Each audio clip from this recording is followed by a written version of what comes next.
Hello sir and madam, यदि आप axis bank में करेंट अकाउंट ओपन कर लिए हैं, किसी कारणवश आप करेंट अकाउंट को क्लोज करना चाहते हैं, चाहे वो आप बिजनेस कर रहे थे, बिजनेस ठप हो गया है यानी बिजनेस चल नहीं रहा है और आपका करेंट अकाउंट पे मेंटेन यानी ओवर मेंटेन चार्ज बहुत ही ज़्यादा लग रहा है। जैसे कि मैं अपना एक्सपीरियंस बता रहा हूँ, मैं भी अपना करेंट अकाउंट ओपन किया था जिसमें मैं बिजनेस करता था। बिजनेस नहीं चलने की वजह से मैं अपना करेंट अकाउंट को काफ़ी उसमें माइनस में अकाउंट होता जा रहा था, जिसके कारण हमको क्लोज करना पड़ा। तो कैसे किए, क्या चीज़ प्रोसेस किए कि हमारा करेंट अकाउंट बहुत ही मेहनत के बाद ये बंद हुआ है करेंट अकाउंट।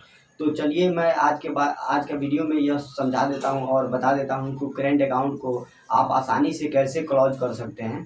तो सबसे पहले कि यदि आप किसी अदर सिटी में रहते हैं, मान लीजिए आपका कहीं और घर है और कहीं और कमाने के लिए चले गए हैं, जिसमें आपको करेंट अकाउंट कोई काम का नहीं है, जिसमें आपको मेंटेन चार्ज करना पड़ता है, उसको क्लोज कराना बहुत ही आवश्यक बनता है।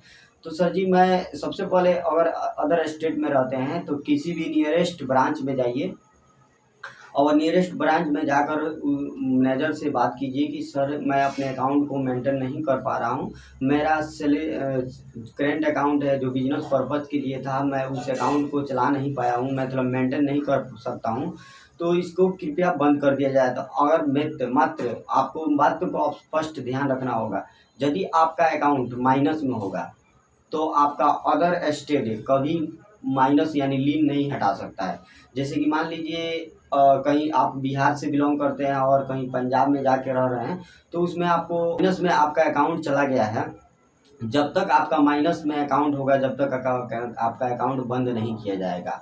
ये आपका कोई भी बैंक का रूल है, क्योंकि जब आपका अकाउंट माइनस में रहता है तो आपके अकाउंट को बंद नहीं किया जाता है जब तक आपका अकाउंट जो प्लस में ना हो जाए, लेकिन लीन न थट जाए। जैसे कि आप बिहार से रहते हैं, पंजाब में आ गए हैं, तो उसमें आपको एक ऑप्शन आता है जो जहाँ का होम ब्रांच है वहाँ पे आप जाइएगा और रिक्वेस्ट डालिएगा तो आपका लीन अमाउंट हटा दिया जाएगा। लेकिन ज़्यादातर केसों में देखा जाता है कि लीन अमाउंट को हटाया नहीं जा सकता है, कस्टमर से पे करा दिया जाता है। जैसे कि मैं खुद पे किया हूँ, 6,000 रुपये मेरा ओवर चार्ज लग गया था, जिसके कारण मुझे बहुत ही परेशानी का सामना करना पड़ा। और 6,000 रुपये जैसे ही जैसे कि अदर ब्रांच में जाकर उसको पे किए और लेन अमाउंट जैसे ही प्लस हुआ, तो उसको मैं क्लोजर रिक्वेस्ट फॉर्म भरिए। जो क्लोजर रिक्वेस्ट आपको गूगल पे जाके आप सर्च कर सकते हैं, जो एक्सिस बैंक क्लोजर रिक्वेस्ट यानी Axis bank from closure request form, तो आपके सामने एक्सिस बैंक का फ्रॉम क्लोजर रिक्वेस्ट आ जाएगा और फ्रॉम क्लोजर रिक्वेस्ट को आप अच्छी तरीक़ा से भरेंगे।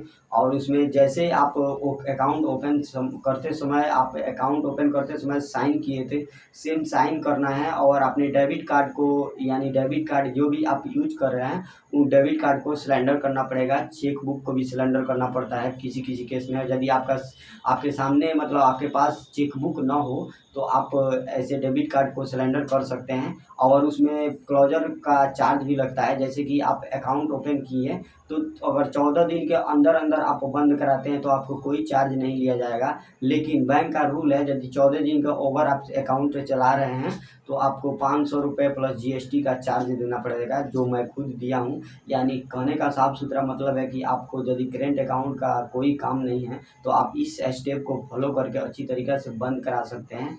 मैं अपना एक्सपीरियंस शेयर कर रहा हूँ सर जी। तो यह ऐसे आप करेंट अकाउंट को बंद करा सकते हैं जो आपका कोई काम का नहीं है। तो उम्मीद करता हूँ मेरा वीडियो बहुत ही आपको इन्फॉर्मेशन लगा होगा। फिर नए वीडियो में मिलते हैं एक न्यू टॉपिक लेकर, तब तक के लिए thank for watching this video.